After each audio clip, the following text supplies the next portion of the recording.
Uy, mukhang pwede ito ah. Magandang tela. Naghahanap kasi ako ng silk dahil magpapatahi ako ng barong. Balita ko sa Cagayan de Oro, malaki ang produksyon ng ganitong tela dahil sa tulong ng DOST, Philippine Textile Research Institute. Ang pangarap nila, paunlarin ang silk industry sa bansa. Diego, patingin nga ng mga sample nilang silk dyan. Sek. Ganda, no? Sek? Sek! Nasaan ka na, Sek? So, anyway, kayo na nga lang. So guys, nandito tayo ngayon sa Cagayan upang alamin kung ano nga ba yung lagay ng silk industry dito at sa buong Pilipinas. So guys, samahan nyo ako. Punta tayo sa DOST PTRI upang alamin kung paano nga ba sila nakakatulong sa industriya na to. Tara!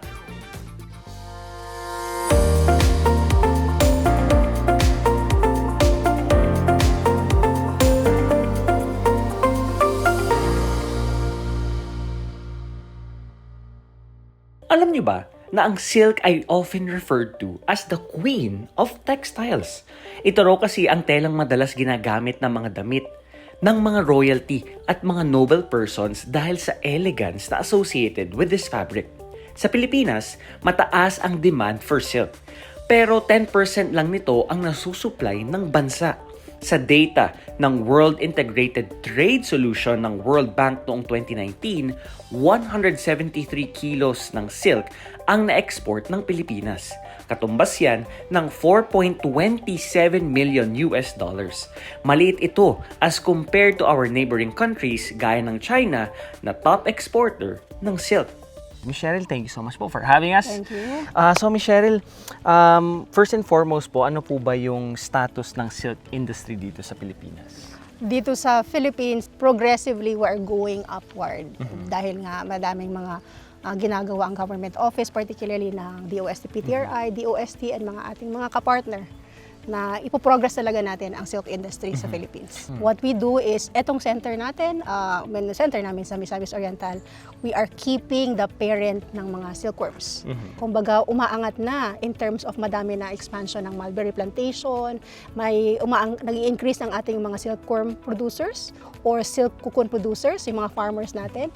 At meron na tayong on the graph, umaakyat na din yung cocoon production as well as yung sinulid mismo, yung silk mismo. Oh, so why here sa Cagayan? Bakit po kayo dito nagtayo?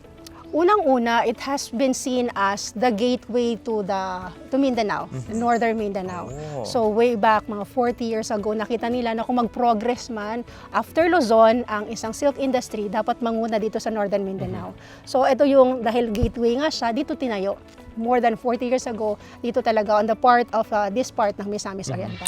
So we are in a beautiful creative space, and with us is none other than a local, homegrown, well-known fashion designer dito sa Cagayan, none other than Kiko Domo, to share with us kung ano nga ba yung nangyayari sa industry ng silk dito sa kanilang bayan. Kiko, thank you so much for having us. Thank you so much for also coming here in CDO. Yeah, I've seen some of your works dito sa shop mo. Can you tell us more of what you do? Actually, I'm doing fashion, focusing on couture. I'm into unconventional materials to have a wearable coutures. Unconventional because I'm not using the usual fabric for fashion. I'm using our local weavings, local fabric, and other materials that can be used as kung pwede mong gawing fashion, yung pwedeng gawing damit, everything you can see, but basta wearable and comfortable yung client. Usually, yung available in the market is yung mga synthetic fabric. I'm changing it and using local fabric like Mindanao silk. Oh, okay. So, I'm using it with conventional materials kasi hindi pwede gamitin lang yung Mindanao silk kasi hindi siya, as of now, hindi pa siya masyadong durable. So, minimix namin siya for linen para maging matibay and long-lasting yung gawang damit. The Lagindingan silk is lacking of weavers right now. Mostly, some of us designers, local designers, are having hard time to get the supply. Kasi mas pinofocus kasi ng weavers kung sino yung kumukuha ng bulk order sa kanila at yung consistent na kumukuha. If they will just make this more possible na parang yung flow lang is systematic.